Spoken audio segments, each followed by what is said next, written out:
Je, unamfahamu huyo mtu? Huyu anajulikana kwa jina la John Dalton.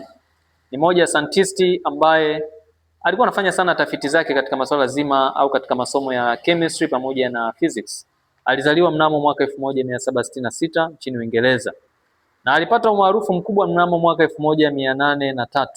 Lakini umaarufu wake ulitokana na nini? Umaarufu wake ulitokana na discovering of atomic theory, au tunaweza tukasema kwamba yeye ndo alikuwa mvumbuzi wa mwanzo kabisa kuhusiana na structure ya atom, na hii ilipelekea akaitwa father of atomic theory. Si mwingine anaitwa John Dalton. Leo anakuja anatupa somo tamu sana ambalo linajulikana kama Dalton atomic theory. Sasa moja ya theory ambazo alizizungumzia katika discovering yake ya hizo theory ni hizi hapa ambazo tunaenda kuziangalia leo katika somo letu. Matter is made up of tiny particles called atom. Mada yoyote ambayo unaifahamu wewe imetengenezwa na tiny particles ambazo zinajulikana kama atom. So if the solid, liquid, gas and whatever, all of that it is made up with tiny particles called atom. Kwa mada yoyote imetengenezwa na chembe chembe ndogo ambazo zinajulikana kama atom.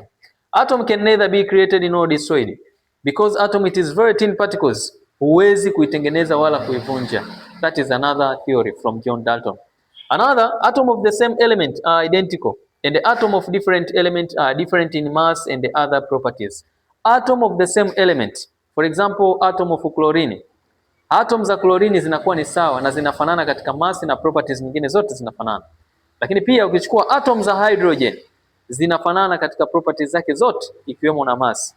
Lakini ukichukua atom ya oxygen na atom ya hydrogen ukazikompare, atom zake zitatofautiana katika mass na properties nyingine zote zitatofautiana. Hiyo ni another theory from John Dalton. Lakini pia anasema atom of different element can combine in a simple ratio to form a compound. Atom from different element zina uwezo wa kuungana zikatengeneza a certain compound. For example, atom of hydrogen and the atom of oxygen can combine to form water. Kwa hiyo it means kwamba hizi atoms zina uwezo wa kuungana zikatengeneza a certain compound. So those are the theory from the John Dalton ambazo tunazistem as Dalton atomic theory.